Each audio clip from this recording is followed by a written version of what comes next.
Okay, welcome back. Toronto Wine Drinker, TorontoWineDrinker.com. Joined right now by Matt Stamp, Master Sommelier, and you can find him at guildsom.com. Matt, why are we here? You know, we wanted to do a little outreach for our members here in Canada. We, as an organization, we have about 6,000 members. Most of them are in the US, but we have about 200 here in Canada these days, and we wanted to come up here and say hello, introduce ourselves, do something for the sommelier population up here in Toronto. Right. Now, were you one of the two guys that was responsible for setting this all up?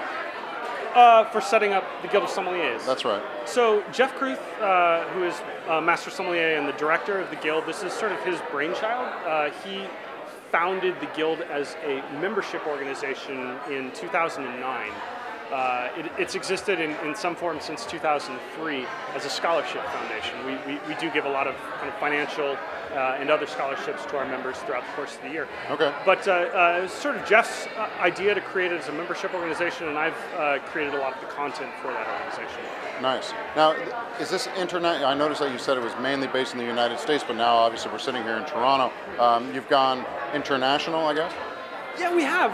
You know, we were never specifically a U.S. organization, but it just so happens that, you know, most of our members, a lot of our scholarships, and a lot of we send a lot of our members on enrichment trips throughout the year, and a lot of that kind of thing was only available to U.S. members for a lot of for a long time. But now we're broadening out a bit. Some of those things are open to Canadians, so we're up here and excited to be here. Nice. I'd be remiss if I didn't ask you about that pin that you've got right there. Right now, there's a particular movie. I'll give them a free plug. It's called Somm. It's getting a lot of press actually. I read a story recently where I guess 70 people tried to pass the Master Sommelier exam. Only one did pass it. Yeah, he was really good too. We had dinner at his restaurant a couple of weeks ago. Yeah? Yep. Cool. I guess you can't go into the nuts and bolts of it because it is. I've been reading that it is a little bit secret and you're not supposed to blow what's on the exam. Take the average ordinary person who wants to know a little bit about wine, just maybe take them on a 30-second tour of what it's like to study for that exam. It's hell.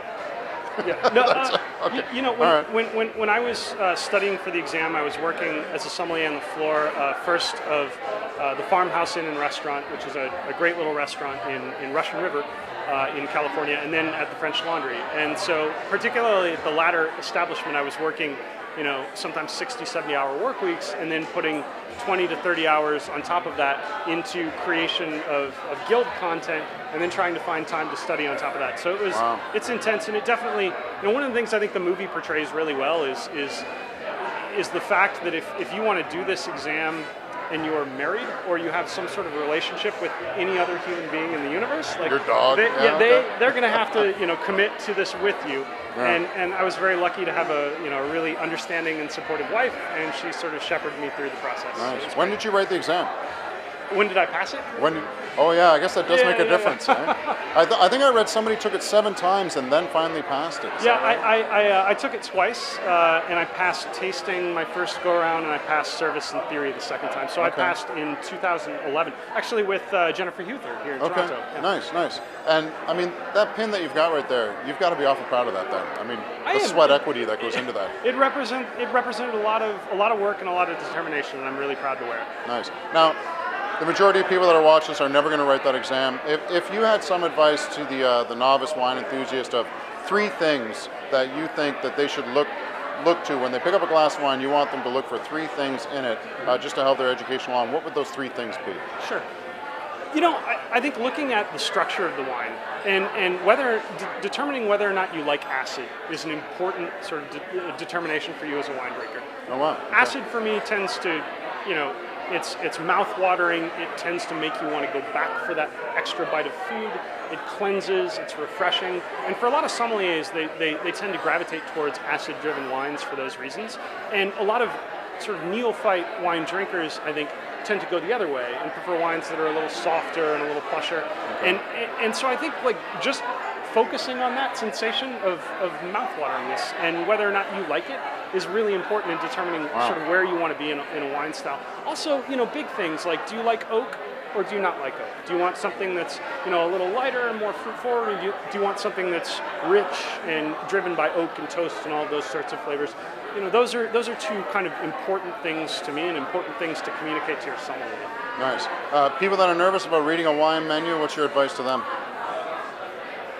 If the place has an actual committed sommelier or somebody who's passionate about wine, have a conversation with them. I think you can quickly determine whether or not they have your best interests at heart. And I think these days most sommeliers do. They want their guests to be happy. Nice. So if you can communicate what you like about a wine to somebody, and I think that person can really help you find where you want to be.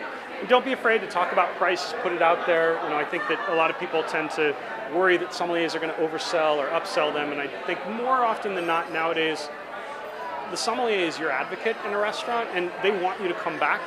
Sure. They want you to enjoy the experience. They don't want to rip you off. Nice.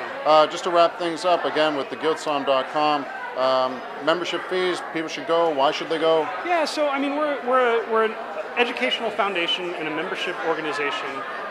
And we, most of our membership is working sommeliers or people in the business, but we certainly have some students and some aficionados as well. I really feel proud that we've created and continue to create really one of the best resources in terms of general wine education that you can find. I tell people all the time that every time you buy a book, it's out of date the day it's printed, because the wine world is undergoing so many revolutions. Yeah. And we try to maintain. We try to stay current, we try to be on top of it. We're always expanding our content. So I think, if anyone's interested in learning about wine and being in a community of like-minded people, the Guild of Sommeliers is the place for them. Nice. Matt Stamp, thanks for talking to me. Thank you. Good luck with the rest of this, and hopefully we'll see you in Toronto again real soon. Great, thanks. Okay, bye-bye.